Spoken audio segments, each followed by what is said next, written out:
What If? A Glimpse into What Could Have Been by Jillian Sims and Maya Hernandez.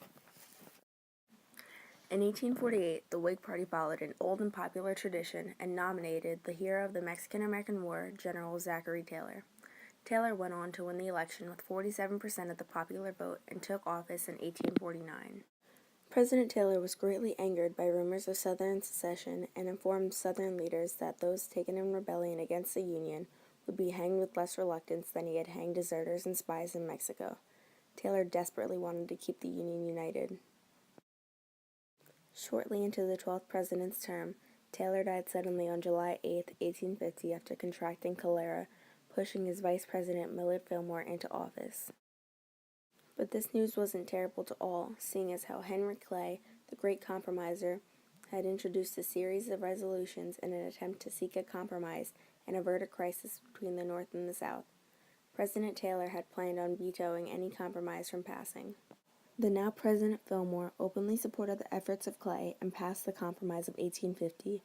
This included California being admitted as a free state, New Mexico obtaining disputed territory between them and Texas, the abolition of the slave trade in the District of Columbia, the Mexican secession area being New Mexico and Utah to have popular sovereignty, Texas to receive $10 million from the federal government as compensation, and a stricter fugitive slave law to be put in order.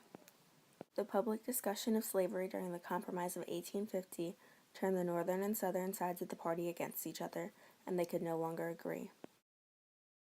In 1856, the Whigs nominated their final candidate, and military hero General Winfield Scott. Northerners accepted him as a candidate, but disliked his platform, and Southerners accepted the platform, but didn't like the candidate. This proved to be the ultimate demise of the Whig Party.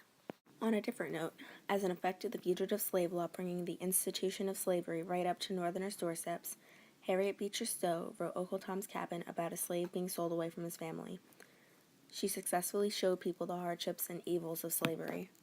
The novel was wildly popular both in America and abroad. It contributed to the decision that Great Britain wouldn't interfere in the impending American Civil War.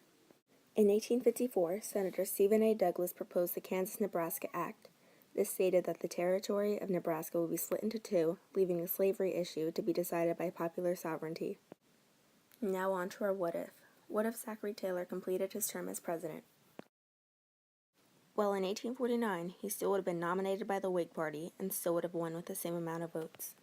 In 1850, Henry Clay would still have had proposed the Compromise of 1850, along with Stephen Douglas and Daniel Webster.